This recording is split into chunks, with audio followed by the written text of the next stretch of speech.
sometimes I'll be watching a fight and I'll be like, what are you looking for? And it's really interesting. And I hope, once again, if I'm doing too much, tell me and I'll stop. But he'll be like, every single time this guy wants to throw a kick, he'll take a step back. Correct. And then he'll like watch this, but then he'll watch the entire fight with no volume. Yeah, that's just being a professional. Like, he's just studying tape. The NFL does that. NBA does that. So he's looking for tendencies. It's so crazy to me, though. He literally just does it. He'll turn off the audio. He goes, I don't want to hear the announcers.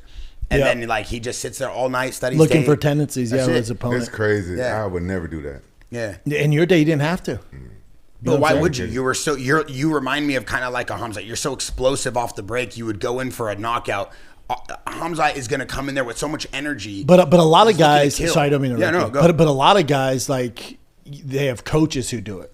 So the coaches will pick up tendency, and in practice they'll be like, "Hey, when he shoots his head to the outside, make sure you're going for this." Like, so if he's not doing it, his coaches should have been doing it. Yeah, my coaches, they do stuff, but I don't know what they do. But some fighters, like, I just want to fight, let me know, Yeah. and then it's on the coaches. Yeah. But then guys like Arman, certain guys, Connor, they like to watch that study. Well, I like to figure them out. Yeah. Arman currently for this camp for Hamza is doing it for Hamza. So we're watching Hamza fights and people, DDP and whatnot, and he's not doing it for himself personally. What do you think Arman does? Because he's been here. Yeah. Let's say they make the Patty fight, and it's not for another 3 or 4 months at least.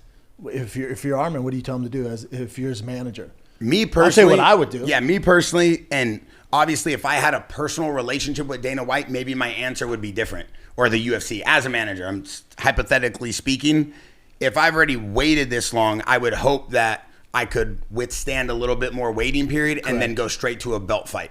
But I think taking a smaller fight just to stay active at this point is a lose-lose no matter what, because you've waited so long already.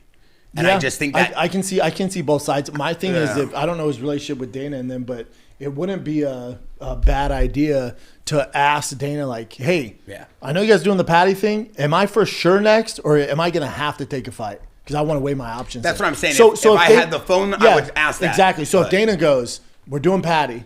I have a good authority. It's probably going to be Patty. So let's say they're doing Patty. If I'm Arman, I'm like, so can I wait? And if they say no, I'm like, what are my options? If they say it's a Gaethje, hooker, a hooker, those are good odds for. Yeah.